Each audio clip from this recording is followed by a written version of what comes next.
आज हम बात करेंगे रेस्ट्रिक्शन मैपिंग पे। रेस्ट्रिक्शन मैपिंग की डेफिनेशन क्या है और किस प्रकार से हम इस रेस्ट्रिक्शन मैपिंग से एक मैप तैयार कर सकते हैं इस मोड से। दूसरा, इसका अर्थ क्या होता है। रेस्ट्रिक्शन मैपिंग से हम एक रेस्ट्रिक्शन एंजाइम्स का यूज करते हुए डीएनए के अलग अलग प्राप्त खंडों, जिसे हम आरएफएलपी भी कहते हैं, उनके बीच की दूरी का निर्धारण करके, रेस्ट्रिक्शन साइट का निर्धारण करके जो मैप तैयार करते हैं वो रेस्ट्रिक्शन मैपिंग कहलाती है। अर्थात हम ये कह सकते हैं कि डीएनए पर एजे कौन सी साइट कहाँ उपस्थित है, वो उसका हम रेस्ट्रिक्शन एंजाइम का यूज करते हुए जो मैप तैयार करते हैं वो रेस्ट्रिक्शन मैपिंग कहलाता है।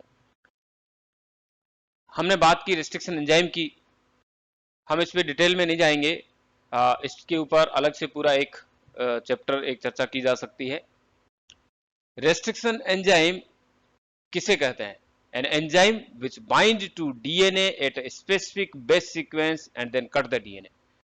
डीएनए पर उपस्थित ऐसी विशिष्ट अनुक्रम क्षारकों के या बेस के विशिष्ट सीक्वेंस जो होती है, जिसे हम पैलिंड्रोमिक सीक्वेंस कहते हैं, उस पैलिंड्रोमिक सीक्वेंस पर उसका विशिष्ट रेस्ट्रिक्शन एंजाइम जो है, जो रेस्ट्रिक्शन एंडोन्यूक्लियस एंजाइम होता है, वो आकर के उस डीएनए को कट करने की क्षमता रखता है।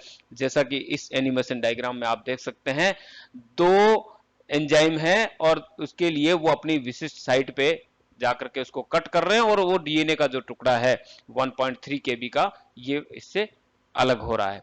तो ये काम जो होता है ये रेस्ट्रिक्शन एंजाइम का होता है। और पैलिंड्रोमिक सीक्वेंस वो हम कहते हैं ऐसी छोटी सीक्वेंस होती है 6 to 9 बेस पेयर की, जो कि दोनों एंड से विपरीत सिरों से चलते हैं, तो सिमिलर सीक्वेंस होती है।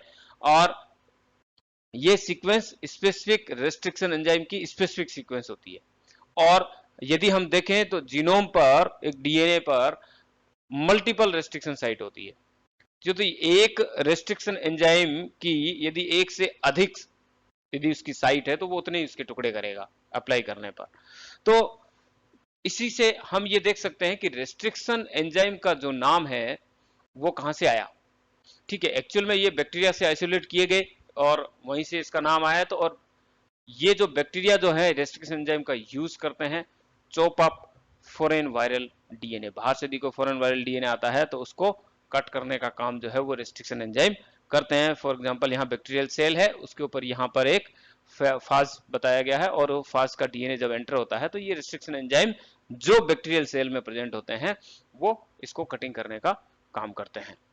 जैसा कि हमने पहले बताया, रेस्ट्रिक्शन एंजाइम की एक स्पेसिफिक रिकग्निशन साइट होती है और ये स्पेसिफिक बेस सीक्वेंस होती है डीएनए के ऊपर, जहां पर रेस्ट्रिक्शन एंजाइम आकर के अटैच होता है। तो हम फास्टली थोड़ा सा चलते हैं और हम ये देखते हैं कि ये पैलिंड्रोमिक सीक्वेंस है।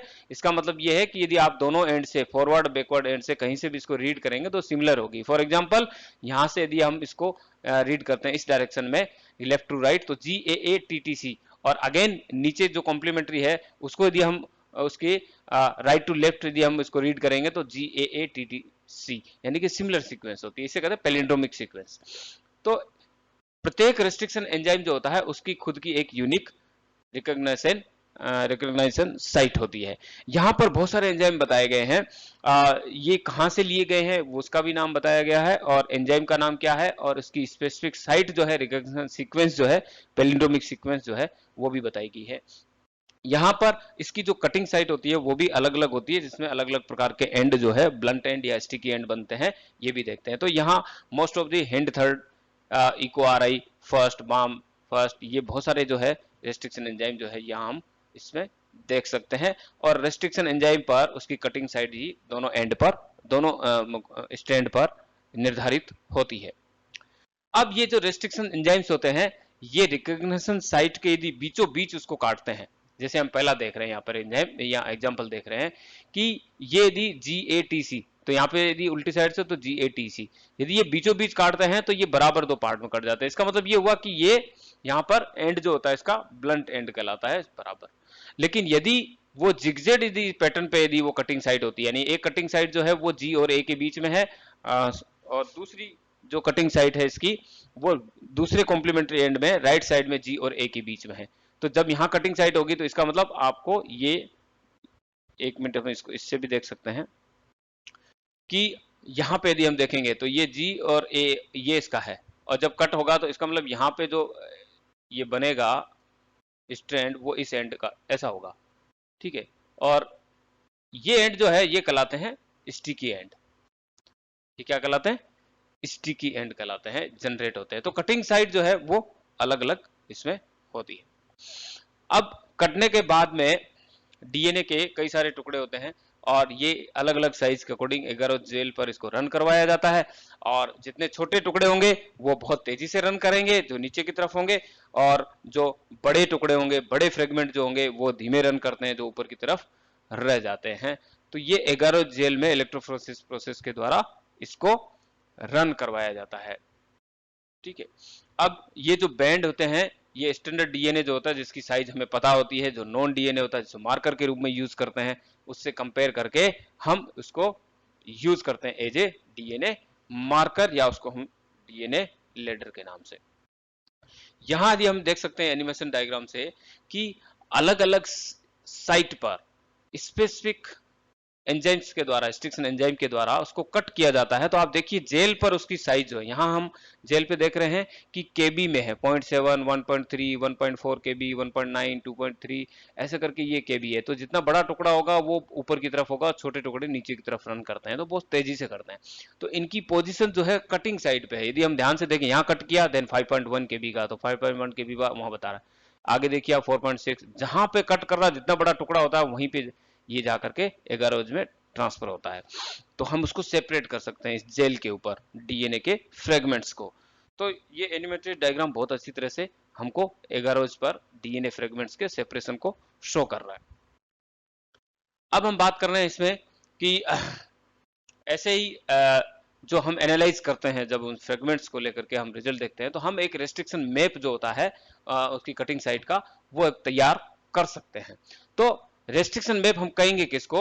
ए diagram of DNA showing the cut sides of a series of restriction enzyme.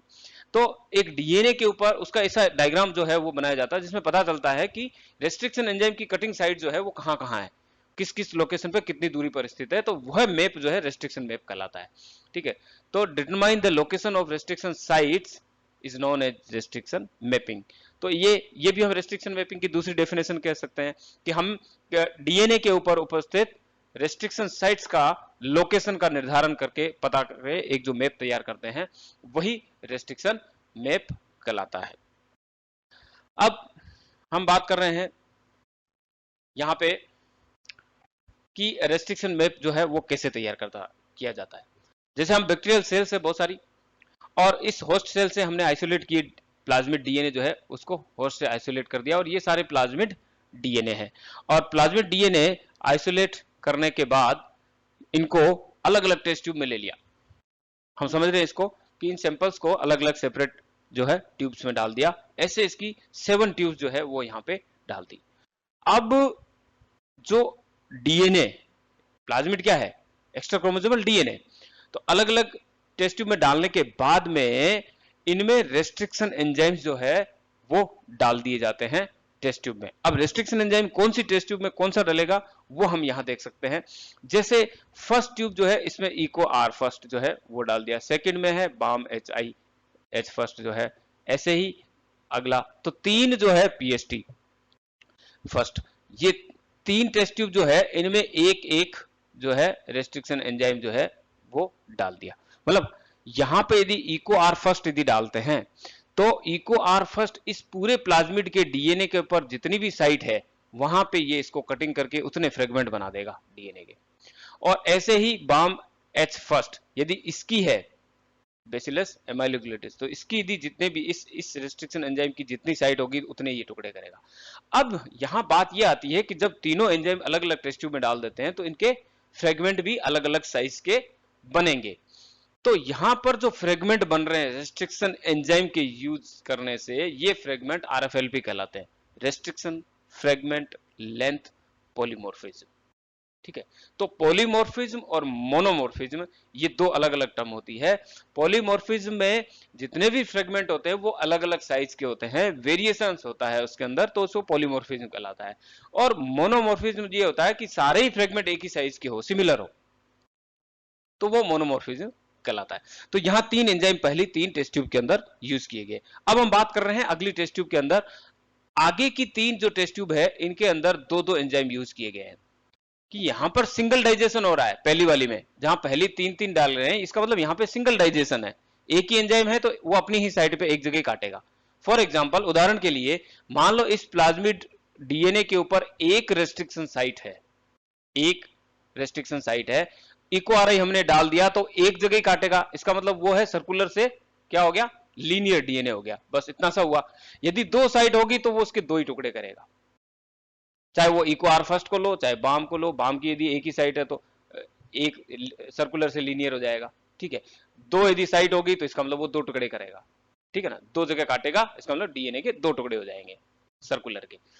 अब लेकिन जब हम डबल डाइजेशन की बात करते हैं, यहाँ पे दो दो एंजाइम एक साथ डाल रहे हैं, डबल डाइजेशन की बात कर रहे हैं, तो इसका मतलब उसके दो टुकड़े होंगे, दो दो रेस्ट्रिक्शन एंजाइम एक साथ है, ठीक है। तो वो अपनी जितनी साइट होगी उसका दोनों एंजाइम काम करेंगे। और तीसरी टेस्ट ट्यूब जो है जिसके अंदर तीन रेस्ट्रिक्शन एंजाइम डाल दिए, यानी कि यहाँ पे ट्रिपल डाइजेशन हो रहा है। अब जो जो फ्रेगमेंट बने हैं इनको पर्टिकुलर सेल में डालते हुए यदि हम इलेक्ट्रोफोरेसिस करें तो इलेक्ट्रोफोरेसिस से हमें इस प्रकार का डायग्राम नजर आता है।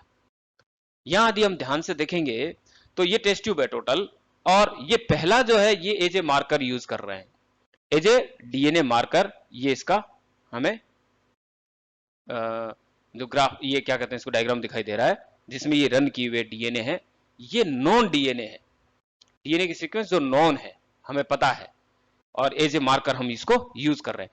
अब यहां से यदि हम चलते हैं तो ये सिंगल डाइजेशन अपन ने तीन टेस्ट ट्यूब ली थी, Eco R first, Bam H I और पीएसटी, ये तीनों फर्स्ट वाली जो हमने पहले यहां यूज करी है ये। तो इसका मतलब ये है कि ये तीनों में एक एक कटिंग साइट है, तो सीधी सी बात है कि ये जितना डीएनए का फ्रेगमेंट था प्लाज्मिड, मान लो ये प्लाज्मिड 4360 बेस पेयर का था, तो एक जगह कटिंग करते ही वो तो सर्कुलर से लीनियर हो गया, तो ये भी फ्रेगमेंट जो है एक सिंगल बना 4360 का, तो तीनों में 4360 के बने। फॉर एग्जांपल यदि एक एक साइट होती है कटिंग तो। अब जब हमने आगे यूज किया है कि डबल डबल यूज किए हैं, 5 में भी डबल रिस्ट्रिक्शन एंजाइम है, 6 में डबल है, 7 में डबल है, जब हम डबल यूज कर रहे हैं इसका मतलब ये हुआ कि वो दो टुकड़े करेगा। अब यहां पे दो टुकड़े किया तो एक टुकड़ा तो 4000 का है बेस पेयर का, किसका, इको आर फर्स्ट और बाम एच का, और दूसरा टुकड़ा इसका 400 बेस पेयर का, इसके बराबर आ रहा है ना।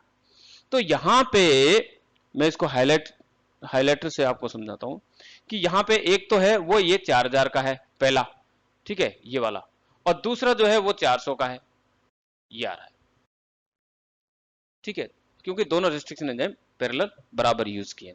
इसका मतलब इसमें दोनों की एक एक साइट है और दोनों ने इसको टुकड़ा किया, ये हम देख चुके हैं पहले से ही, अलग अलग डाल के कह रहे कि एक एक ही साइट है। इको आर फर्स्ट और दूसरा जो पीएसटी फर्स्ट जो है, इनको दोनों को यूज किया, तो इको आर फर्स्ट जो है उसने कहां पे काटा, यहां पे देखिए आप 3600 बेस पेयर पे एक ने काटा, और दूसरा जो कटिंग जो बना है वो 750 बेस पेयर का बना है, ठीक है। तो ये जो है अलग अलग टुकड़े बने। ऐसे ही ये दो एंजाइम जो है बाद में ये यूज किए तो इन्होंने अलग अलग कटिंग साइड पे काटा। तो यहां से ये दो दो एंजाइम यूज करते ही इसके बेस पेयर जो है वो भी अलग अलग शो हो गए। अब जब तीनों को एक साथ यूज किया, तीनों को एक साथ यूज किया, तो उन्होंने अपनी अपनी साइट पे जाकर के डीएनए को कट किया, है ना। तो यहां पे हमें जो बेस पेयर मिले हैं वो 3200 बेस पेयर का, एक हमें 750 का और एक हमें 400 बेस पेयर का मिला। अब कौन सा एंजाइम उस पूरे प्लाज्मिड में, कौन से एंजाइम की साइट कहां पे है, वो जो है वो अब हम इससे डिसाइड कर सकते हैं। तो यहां दिखा कि जो इको आर फर्स्ट जो है वो उसके एक एंड की तरफ बाम फर्स्ट है और दूसरी की तरफ पीएसटी फर्स्ट है। तो सबसे छोटा जो है वो यहां पे आ रहा है 380 बेस पेयर का गैप है, उसमें ये दोनों प्रेजेंट है। तो यहां से इसकी साइट जो है वो निकाल सकते हैं कि ये कौन सा एंजाइम कहां पर कितनी दूरी पर प्रेजेंट है। तो ये जो चीज है ये रेस्ट्रिक्शन मैपिंग कहलाती है, कि यदि हम इसको रेस्ट्रिक्शन एंजाइम का यूज करके उसके साइट का पता लगाते हैं। तो अब हम बात कर रहे हैं यहाँ पे कि इसके अलावा यदि हम रेस्ट्रिक्शन मैपिंग करें तो उसमें डीएनए सीक्वेंसिंग के द्वारा भी रेस्ट्रिक्शन मैपिंग की जा सकती है, जिसमें DNA sequence of a recombinant DNA, a recombinant vector has been determined। तो recombinant जो वेक्टर होता है उसकी डीएनए सीक्वेंस जो होती है वो डिटरमाइन की जा सकती है, जिसमें कंप्यूटर प्रोग्राम जो होता है उसकी सहायता से हम उस सीक्वेंस को स्कैन किया जाता है, देन उस साइट को आइडेंटिफाई किया जाता है जहां पर पर्टिकुलर रेस्ट्रिक्शन एंजाइम ने उसको कट किया है। ऐसे ही एग्जांपल के तौर पे इकोआर फर्स्ट वो रिकॉग्नाइज करती है एक GAATTC को, ठीक है। तो यह एक रिकॉम्बिनेंट वेक्टर जो होता है उसके अंदर ये साइट प्रेजेंट होती है। तो यहां पर हम डीएनए सीक्वेंसिंग को के द्वारा भी हम एक रेस्ट्रिक्शन मैप बना सकते हैं। तो वो जो कंप्यूटर प्रोग्राम होता है वो कंप्यूटर प्रोग्राम वो जितनी रेस्ट्रिक्शन साइट होती है उसको आइडेंटिफाई करता है, इकोआर फर्स्ट की रेस्ट्रिक्शन साइट को आइडेंटिफाई करेगा और मैप के अंदर उसकी जहां स्थान होगा वहां पे ये प्लेस कर देगा उसको। तो यहाँ पर कई रेस्ट्रिक्शन एंजाइम यदि यूज करते हैं तो वो अपनी अपनी रिकॉग्निशन सीक्वेंस जो होती है वो उसकी साइट को आइडेंटिफाई किया जाता है और प्रोग्राम कंप्यूटर प्रोग्राम की सहायता से उसका एक रेस्ट्रिक्शन मैप जो है वो तैयार किया जा सकता है। अब हम दूसरी बात करते हैं मोस्ट इंपोर्टेंट, वो है लिंकेज मैपिंग, जिसमें हम RFLP को यूज करते हैं। हमने पहले डिस्कस किया पॉलीमॉर्फिज्म और मोनोमॉर्फिज्म। तो यहाँ रेस्ट्रिक्शन फ्रेगमेंट लेंथ पॉलीमॉर्फिज्म का मतलब यह है कि यदि हम रेस्ट्रिक्शन एंजाइम को यूज करते हैं और मोर देन वन साइट है, एक एंजाइम हो या मोर देन वन एंजाइम हो, तो उसमें इसकी जितनी भी साइट होगी वहां पे वो डीएनए के पर्टिकुलर फ्रेगमेंट बना देगा और ये अलग अलग साइज के जो फ्रेगमेंट होंगे वो RFLP कहलाता है। यहां हम एग्जांपल से समझ सकते हैं कि जैसे एक इंडिविजुअल वन है, मैं इसको हाइलाइटर को यूज करता हूं। एक इंडिविजुअल वन जो है, यदि हम इसमें यदि देखें तो होमोलोगस क्रोमोजोम है और यहां पर दो होमोलोगस क्रोमोजोम के रीजन है। इसमें हम देखते हैं कि रेस्ट्रिक्स इकोआर फर्स्ट की जो साइट है वो कितनी है, 1 2 3 4 5 और 6, ठीक है। 4 नंबर का इकोआर फर्स्ट जो है वो रेड से शो किया गया, आगे हम देखेंगे दोनों होमोलोगस है। तो जहां जहां ये कटिंग साइट है वहां पे इसके फ्रेगमेंट अलग अलग बन रहे हैं। ध्यान से हम देखेंगे कि 2000 बेस पेयर का, देन 5000 का, देन 1500, 3000 और 2500 का, ठीक है। अब हम एक दूसरा इंडिविजुअल जो है उसको देखते हैं। इसका जो होमोलोगस क्रोमोजोम है, ये दो होमोलोगस क्रोमोजोम, इसकी साइट पे यदि हम देखते हैं क्रोमोजोम पर तो हमको केवल 5 इको आर फर्स्ट मिलते हैं, इको फर्स्ट, सेकंड, थर्ड, 4 और 5। यहां यदि हम देखें तो वो जो फर्स्ट में इको आर फर्स्ट रेड में शो किया गया वो यहां नहीं दिखाई दे रहा है, ठीक है। ये इसलिए हुआ क्योंकि इस इको आर फर्स्ट की सीक्वेंस में म्यूटेशन हो गया, चेंज हो गया, इसकी वजह से यहां पर restriction enzyme Eco R first ने इस साइट को आइडेंटिफाई नहीं किया, जिससे क्या हुआ कि 1500 और 3000 बेस पेयर का जो है ये टोटल 4500 बेस पेयर का एक सिंगल फ्रेगमेंट इस इंडिविजुअल में मिला, क्योंकि यहां पर रेस्ट्रिक्शन एंजाइम की साइट में म्यूटेशन होने से एंजाइम इसको पहचान नहीं पाया। तो यहां पर केवल 5 ही रेस्ट्रिक्शन एंजाइम की साइट है, फोर्थ वाली जो है वो गायब है। अब जो तीसरा इंडिविजुअल है यदि हम इसकी बात करें तो यहां पर ये इंडिविजुअल में दो होमोलोगस क्रोमोसोम नहीं है, यहां पर दो, ये दोनों हेट्रोजाइगस है, ये अलग अलग, एक जो है यहां पर ये होमोलोगस नहीं है, ये हेट्रोजाइगस है। और यहां पर देखते हैं हम तो एक बेस पेयर जो है वो इंडिविजुअल 1 का और दूसरा इंडिविजुअल 2 का है, दोनों मिलकर हेट्रोजाइगस। तो यहां पे क्या हुआ, एक 2000 5000, ये देखिए ये वाला है पहले वाले का, और दूसरा जो है वो है इस बीच वाले सेकंड वाले का, ठीक है, दोनों हेट्रोजाइगस। अब हम बात कर रहे हैं कि यहां पर डीएनए 3 इंडिविजुअल्स जो है इसको इको आर फर्स्ट से यदि कट करता है तो कट करने के बाद में यदि हम पोजीशन देखते हैं तो यहां पर हम एगारोज से जेल पे यदि ट्रांसफर कराते हैं तो इस प्रकार के बैंड हमको नजर आते हैं, है ना। तो फर्स्ट इंडिविजुअल का ये रहा, सेकंड इंडिविजुअल और थर्ड इंडिविजुअल, जब एगारोज पे इनको रन करवाया तो इस प्रकार के बैंड नजर आए। तो सीधी सी बात है, इंडिविजुअल फर्स्ट के अंदर हमको बैंड नजर आना चाहिए 2000 का, ये 2000 का ये रहा, फिर नजर आना चाहिए 5000 का, ये 5000 का बेस पेयर का ये रहा, फिर नजर आना चाहिए 1500 का, ये 1500 का ये रहा, ऐसे ही 3000 का तो ये 3000 का ये रहा 3000 का, और आगे 2500 बेस पेयर का। तो ये हमको बैंड नजर आ गए, अकॉर्डिंग टू साइज ये जो है वो सेपरेट हो जाते हैं, ठीक है, छोटा होगा वो फास्ट से तेजी से नीचे आगे की तरफ रन करेगा, नीचे की तरफ।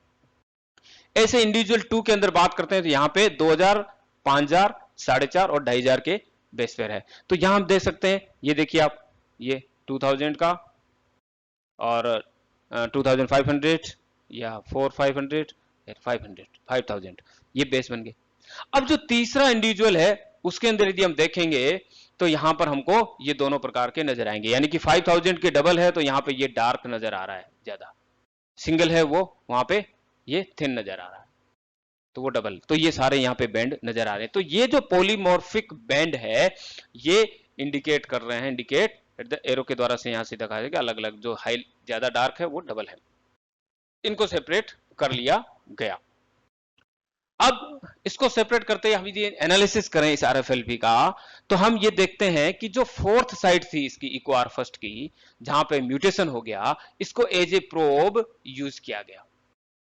यदि इसको एज ए प्रोब यूज करते हैं जहां पे 3000 बेस पेयर का, तो हम देखते हैं जब इसको ऑटो रेडियोग्राफी सदर प्लॉटिंग से ट्रांसफर करके ऑटो रेडियोग्राफी से यदि हम इसको आइडेंटिफाई करते हैं एक्सरे फिल्म पे, तो हमको कुछ इस प्रकार का ये बैंड नजर आता है। इंडिविजुअल फर्स्ट में हम देखते हैं कि जो 3000 का शो करेगा एज ए प्रोब, और यदि हम इंडिविजुअल सेकंड की बात करेंगे तो वहां पे 4500 का करेगा, क्योंकि वहां पे साइट ही मिसिंग थी म्यूटेशन की वजह से, क्योंकि हम इसी को प्रोब में यूज कर रहे हैं। और जब हम तीसरे इंडिविजुअल की बात करते हैं तो आप ये देखिए ध्यान से कि वहां पर ये 4500 का भी शो करेगा और ये 4500 का भी करेगा और 3000 बेस पेयर का भी रिप्रेजेंट करेगा, ठीक है ना।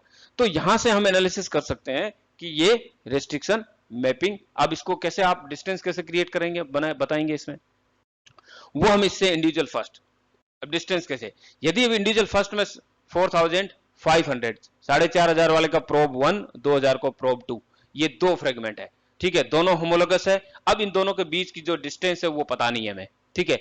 अब ये दोनों आपस में लिंक्ड है या नहीं है उसका पता लगाना है। ऐसे इंडिविजुअल 2 के अंदर है, मान लो 6500 और ये 1500 बेस पेयर के दो हैं, दोनों होमोलोगस है, इन दोनों के बीच की डिस्टेंस हमें पता नहीं है, दोनों लिंक्ड है या नहीं है, क्या इनको आपस में सॉर्टिंग करें तो अलग अलग हो जाएंगे, इसका पता लगाया जा सकता है। तो यहां पे यदि हम देखें कि पहले यदि इसको सेपरेट करते हैं तो ये इसका बैंड इंडिविजुअल 1 का, इंडिविजुअल 2 का, अकॉर्डिंग टू साइज ये सेपरेट हो जाते हैं। अब यदि 1 और 2 के बीच में क्रॉस करें तो ये हेटेरोजाइगोट बन गया, है ना।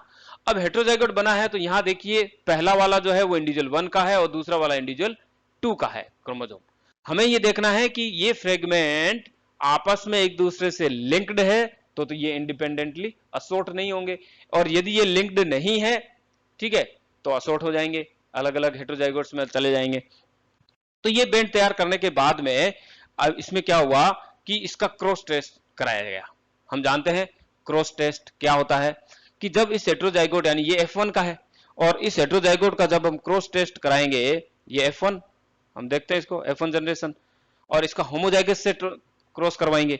तो होमोजाइगस से यदि इसका क्रॉस करवाते हैं, कौन सा होमोजाइगस, इसके साथ इसका क्रॉस, तो रेशो क्या आना चाहिए 1 1 1 1 बराबर आना चाहिए। लेकिन हुआ क्या कि जब इसको क्रॉस क्रॉस करवाते हैं तो हमें जो रेशो मिला है वो ये मिला है, 1 1 मिला ही नहीं। तो ये रेशो मिला है तो इसका मतलब इसके अंदर देखें पॉसिबल ऑफस्प्रिंग क्या है, एक तो है पेरेंटल और एक है रिकॉम्बिनेंट टाइप की। तो यदि हम पेरेंटल देखते हैं तो यहां पर 4.5, 2000, 6.5 और 1500 का 43 और इसके अलग अलग मिलते हैं, तो ये इसके बैंड मिल गए हमको रिजल्ट, और ये आउट ऑफ 100 ऑफस्प्रिंग को लेकर के एनालाइज किया गया। और लेकिन यदि हम रिकॉम्बिनेंट का देखें तो यहाँ 7 और 9 का रेशो मिला। इसका मतलब ये है कि ये पेरेंटल में साथ साथ रहते हैं, इसका मतलब ये दोनों लिंक्ड है, ये दोनों लिंक्ड फ्रेगमेंट है जो प्रेजेंट रहते हैं। अब जो डिस्टेंस निकालने का फॉर्मूला है कि linked between two RFLP by using a statistical test, जिसे कहते हैं लोड स्कोर मेथड, उसके द्वारा निकाला जा सकता है। इस मेथड को न्यूटन मोर्टन 1955 में यूज किया था। लोड स्कोर का मतलब log 10 निकालते हैं, probability of a certain degree of linkage and probability of independent assortment, इसकी प्रोबेबिलिटी निकालते हैं। अब ये क्या कहता है कि ए लोड स्कोर यदि 3 आता है तो ये क्या रिफ्लेक्ट करता है, ये रिफ्लेक्ट करता है 3 का मतलब log 10 इज इक्वल टू 1000। इसका मतलब ये है कि संभावना ये है कि दो जो मार्कर है उसमें ही संभावना 1000 गुना ज्यादा संभावना रहती है कि ये दोनों जो है मार्कर लिंक्ड रहते हैं, ठीक है, यदि लोड स्कोर 3 आता है, ठीक है, उसकी तुलना में कि ये इंडिपेंडेंट असोर्ट नहीं होते हैं। तो अब ट्रेडिशनली जो जेनेटिस्ट थे उन्होंने ये माना था कि दो मार्कर जो होते हैं वो लिंक्ड होंगे यदि लोड स्कोर 3 या 3 से ज्यादा आता है। लोड स्कोर 3 या 3 से ज्यादा आता है तो ये लिंक्ड रहते हैं। अब हम इसको देख रहे हैं कि मैप यूनिट निकालनी है तो हम यहां से निकाल सकते हैं। टोटल नंबर ऑफ रिकॉम्बिनेंट कितने हैं, तो 7 + 9 जो है ये कितने हो गए, 7 + 9 ये हो गए 16। तो यहां पे 16 ये लो 16 और 16 डिवाइड बाई टोटल कितने हैं 100, यहाँ 100 और इसको मल्टीप्लाई कर देंगे हम किससे 100 से, या 100 से मल्टीप्लाई कर दो तो ये कितना हो गया, ये हो गया 16। इसकी वैल्यू कितनी आ गई 16। ये 16 क्या है, एक्चुअल में मैप यूनिट है 16। तो यहां डिस्टेंस जो है इन दोनों लिंक के बीच में डिस्टेंस कितनी है 16 मैप यूनिट की डिस्टेंस जो है इन फ्रेगमेंट के बीच में है। तो ये जो है ये हम डिटरमाइन कर सकते हैं लिंकेज मैपिंग के द्वारा। तो आज का जो ये टॉपिक था ये रेस्ट्रिक्शन मैपिंग के ऊपर था। Thank you very much.